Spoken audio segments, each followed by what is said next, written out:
All right, so today's lesson, we are talking about the converse of the Pythagorean theorem. And this is basically just, instead of finding the sides, now we are going to be given the sides and we have to determine, is this a right triangle or not? So let's go ahead and start filling in and then we'll do the examples. We have the Pythagorean theorem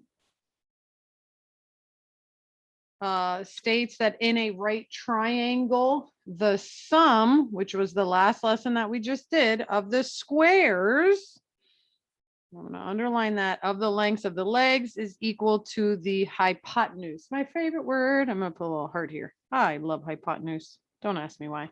So we know that our hypotenuse is going to be C2. We know that A squared and B squared are both legs, okay? We learned in our last notes that the hypotenuse is the longest side of a triangle, and then the two legs are the shorter sides, and it doesn't matter which one is which. So now we are going to basically, like I said, use that information to prove whether or not triangles are right triangles.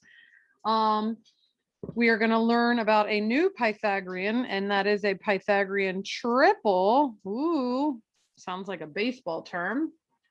Is a set of three positive integers that satisfy a squared plus b squared equals c squared, or the Pythagorean theorem. And this is a super fancy way of saying that we have a set of three numbers. If you plug in the longest or biggest for C, A plus B have to equal C, basically. So that's what we're doing. And if it is a Pythagorean triple, then you know that you have a right triangle.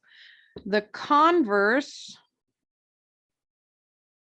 of the Pythagorean theorem states that if the Pythagorean theorem is true for the side lengths of a triangle, then it is a right triangle.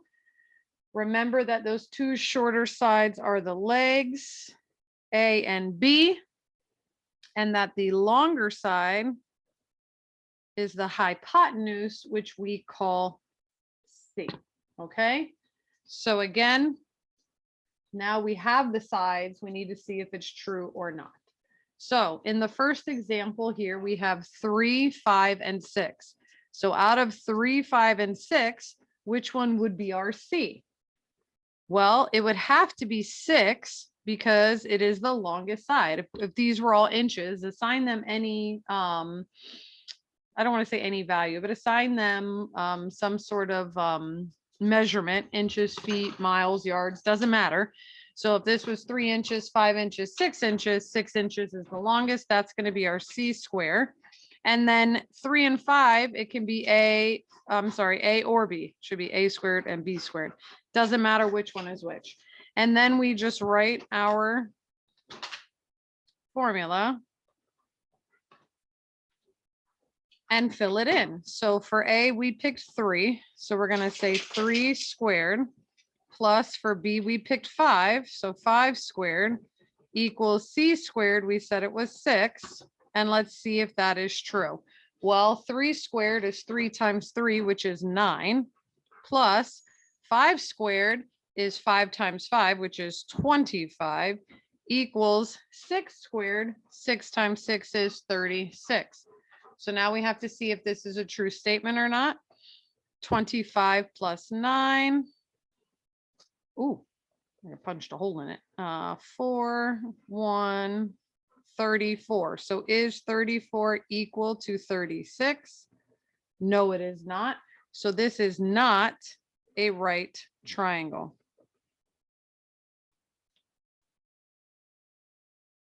Okay, so that one does not fit the bill. Let's go ahead. Let's look at our second example here. We have 36, 77, and 85. So again, assign them whatever unit of measurement you want. I'm going to use feet this time. So which one would be the longest? 36 feet, 77 feet, or 85 feet? it's going to be 85. So we're going to call that c squared. And then a and b doesn't matter. A squared, b squared, and let's fill it in. A squared plus b squared equals c squared. So 36 squared plus 77 squared has to equal 85 squared. And now we get to work. These I cannot do in my head, so I'm actually going to do the math. I know that's so weird that we do math in math class. So 36 times 36. 6 times 6 is 36. 6 times 3 is 18, 19, 20, 21. Zero that out. 3 times 6 is still 18. 3 times 3 is 9 plus 1 is 10. 6, 9, 2, 1. So we have 1,296 plus 77 squared. 77 times 77. 7 times 7 is 49. 7 times 7 is still 49. 50, 51, 52, 53. 0 at our 1. 7 times 7, 49. 7 times 7, still 49, plus 4, 49, 50, 51, 52. Oh, look at that, 53. It's magic. You know what's cooler than magic? I know, you're probably tired of me saying it. 5, 6, 7, 8, 9. 5,929 equals, last but not least, 85 squared. 85 times 85. 5 times 5 is 25. 5 times 8 is 40 plus 2 is 42. 0 at your ones. 8 times 5 is still 40. 8 times 8, ooh, I hate that one. 64, 65, 66, 67, 68. Whoop. Adding. 5, 2, 8, 9, 10, 11, 12, 1, 7. 7,225. Woo! I know, so hard. And now we're simply going to add 2, 9, 6, 9 plus 6, 15, 9, 10, 11, 12, 9, 10, 11, 12, 5, 6, 7 is 7,225, the same as 7,225.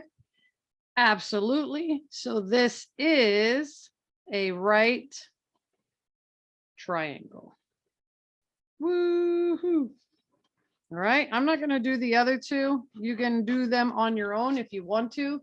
But again, you're just kind of doing the opposite now. Now you have all of your variables. You have to figure out if they're part of that Pythagorean triple, which means that together they form that right triangle. Okay?